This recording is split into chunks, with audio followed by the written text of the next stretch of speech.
Hey there, it's Sava here. Everybody's got a Jamie Jury story, and now it's time to hear his. Join me for the next live recording of 3 Food Memories in Jamie's home. To get your tickets, search 3 Food Memories, Jamie Jury, and click on the St. Cloche website. September 6th. See you there.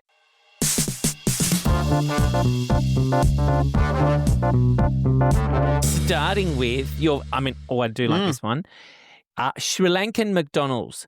You were officially one of the first 10 customers ever in Sri Lanka to have tried McDonald's in the new Colombo store in 1998. Yeah, so the first time... Tell us about this experience. Yeah, so the first time McDonald's came to Sri Lanka was I had never had 1998. McDonald's before. I had seen it in so many TV shows and films.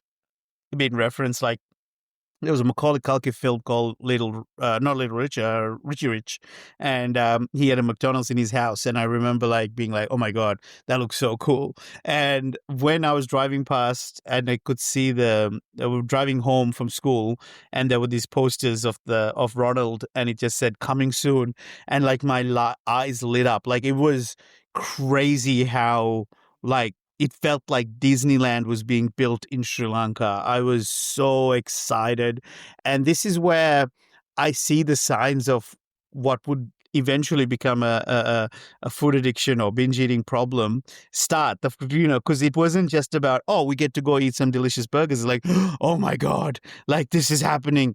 And I remember there was a night where they had the night before the official opening, they must have had VIPs or whatever. And so there were some people in the window eating. So when I say officially the first 10, it doesn't, I don't count those because they were the special invites. As customers, I was one of the first 10, you know what I mean?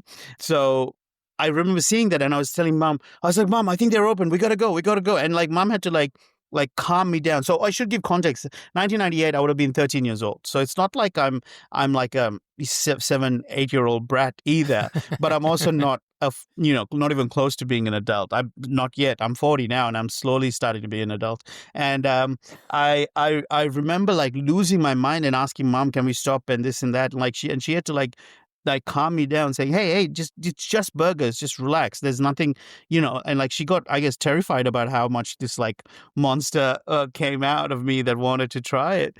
And so the next day though, she did allow me to skip school just so I can go to the lineup. And I was lining up before the 10 a.m. opening. I was there at I don't know, I want to say 9:40 or something, maybe 9:30, half an hour before. And there was a queue already forming.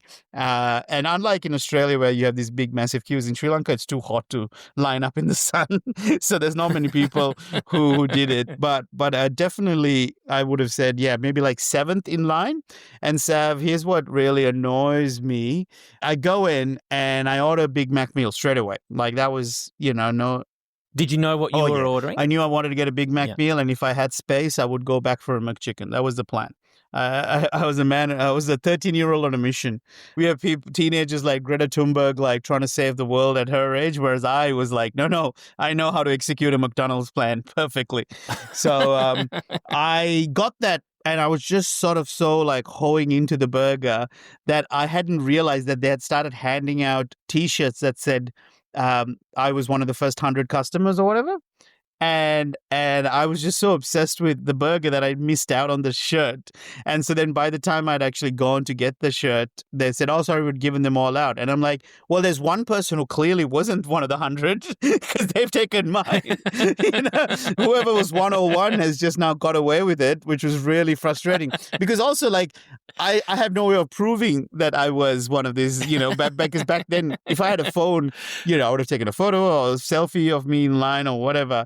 But now there's no proof of it, but you just have to take my word, I guess. Because also, why would I lie about this? That's the thing that whenever someone said, is that really true? I'm like, ask yourself why I would lie about this. And the weirdest part is later that night. So I had that for breakfast, I guess. But that night I went with my family. And again, this time the queue was an hour long or whatever before you got in.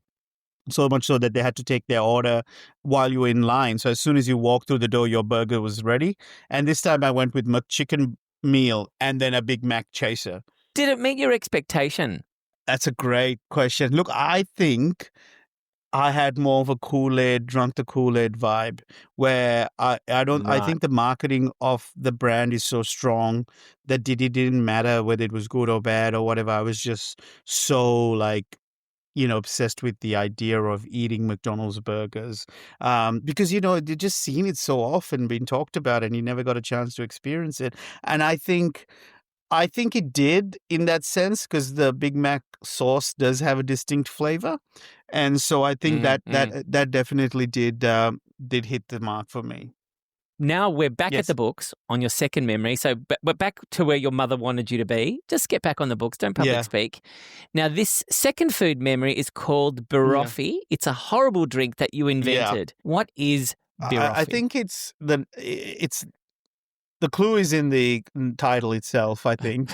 I was a very straight A student leaving Sri Lanka. I came to Australia and discovered alcohol. And all of a sudden, didn't realize what a big part of my identity alcohol had become, because I guess I was a guy who didn't know anyone in this country, to suddenly within a week, because of booze, I was being, celebrated, and people asked, like randoms were coming up to me because it turns out I was able to finish a pint very quickly. And so I'd had genuinely true, like, randoms would come up to me and give me their pint to watch me scull my beer just to see how quickly I would do it and stuff like that. So all of a sudden I felt like really, oh, cool. As long as I drink, I'm a cool guy or whatever. And then my grades started to go down rapidly. And I was always like someone who was smart enough to know how to get good grades. Like I knew how to study well, even though I didn't necessarily absorb the material. I just knew how to ace the exam, So I would still get decent grades. Like the first semester I smashed it, but then afterwards it slowly started declining. And then this was second semester or whatever I think it was, or first semester. Basically I would leave all the studying for the vacation work, what we called SWAT-vac, I think is what we called it was about a week of no uni, just to study break, right? And I would just like zero in during that time, and the rest of the time I'd muck around. And there was this one exam, corporate law, that I remember going into a lecture and feeling like, oh my God, that's so boring. And 12 weeks later, I went to the last lecture just to take down notes of what she was suggesting might be on the books, might be on the exam, sorry. And so I then, the night before that exam, I just downloaded all 12 lectures, so 24 hours worth of lectures, and listened to it on double speed. And around 3 a.m. started to fade because it's corporate law and not, not not Christopher Nolan Batman series. I was just trying to I was desperately trying to stay awake.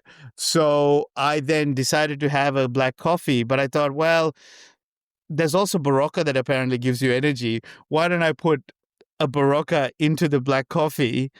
And I'll tell you what, Sava, I've been to the I'm a Celebrity jungle and eaten some horrible shit.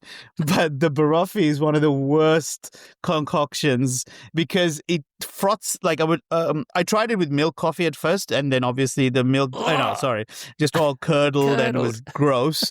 But then I did it with just black coffee, and it created this foamy, orangey kind of brown foam at the top. And then I just, using my pint sculling skills, I just sculled the whole thing at once. And the first 30 seconds. Did it come out of your nose? No. Did it the froth, the fizziness? No, yeah. No. The hardest part was the warm, the fact that it was the hot coffee. You know what I mean? And that Barocca flavor. So the first 30 seconds you spend it on the floor convulsing because you're just so ashamed of what your life has become. Have you got the lecture on the background? Probably. Yeah. I think I would have, because I didn't have enough time. It was like, I had only had 12 hours to try and get all this done. And so just disgusting, horrible flavor. But then afterwards, once it kicks in, you're up again for quite a while. And I managed to not sleep and keep going and passed that exam as well. So how many times? Yeah, I've never failed an exam. How many? The taste of it was horrible enough that I basically became more diligent for third year uni. Your third food memory is one with mum. It's now I'm gonna how do I pronounce this? We say Parathas. paratha. It's basically a type of bread. So she used to make this and sell Yeah. them. Tell us about this Yeah, memory. so in our house, when you talk about food memories, there's quite a few to draw from. I didn't know which one to pick, but there was basically a shop that my uncle would sell snacks from, little chicken buns and fish buns and whatnot, and maybe a cup of tea. And then my grandma would also cater food for the shop as well as outside. So she'd make these big, massive pots of biryani, and it like the whole house smelled like food all the time. But then when things really turned was in, I think, 93, 94, when I was about 9 or 10, is when my other uncle decided in the evening time he's going to sell more hot food rather than just snacks. So things like roast chicken and chicken curry and beef kormas, and to go with it, Mom would make Yum. parathas. So I grew up with constantly the smell of like great food. And here's a horrible memory, which I've talked about in stand-up as well on my Amazon special. You can hear more details. But my grandma would remove the chicken skin from the roast chicken and like put all the skin in a bowl and then give me the entire bowl of chicken skin. Oh, yum. I know. But then I would drink the oil that was left afterwards, like. Not yum. And it's funny to think that I would have a heart attack 30 years later. What are the chances? Who didn't see that coming? But so the parathas was something that basically she would pretty much her whole day was taken up by it. You know what I mean? Like you have to get the flour, because she's making it in like the hundreds, per day. And she was so good that people would buy her paratha. Say someone who is visiting Sri Lanka from London, there were cases where people would buy like 10 of them and then freeze them and then pack them and then take them to London, unfreeze them and serve them at dinner parties. Like that's how coveted her parathas were. And so when I was lucky enough to go on MasterChef about 4 years ago, was desperately on the phone to her trying to get the recipe so I can, try and use it on the show. And I've never been more frustrated in my life with my mother because she has been doing it for so long that she cannot explain the things that are natural to her. She'll be like, okay, so you get a cup of flour. I'm like, yep, I can do a cup of flour. And then you put some hot water. Okay, what is some? She's like, some, like, I'm like, well, no, tell me, like, how much? Like half a cup, 1 cup, quarter, like, she's like, oh, you'll know. I'm like, no, I wouldn't know. She's like, once the dough, just when you'll feel it in the dough. I'm like, I don't know what I'm trying to feel. Like, what am I meant to, like, does it feel like a cheekbone or a boob? Like, what level of softness am I looking for here? Eventually, though, I think many trials and errors. I got a few batches that were okay.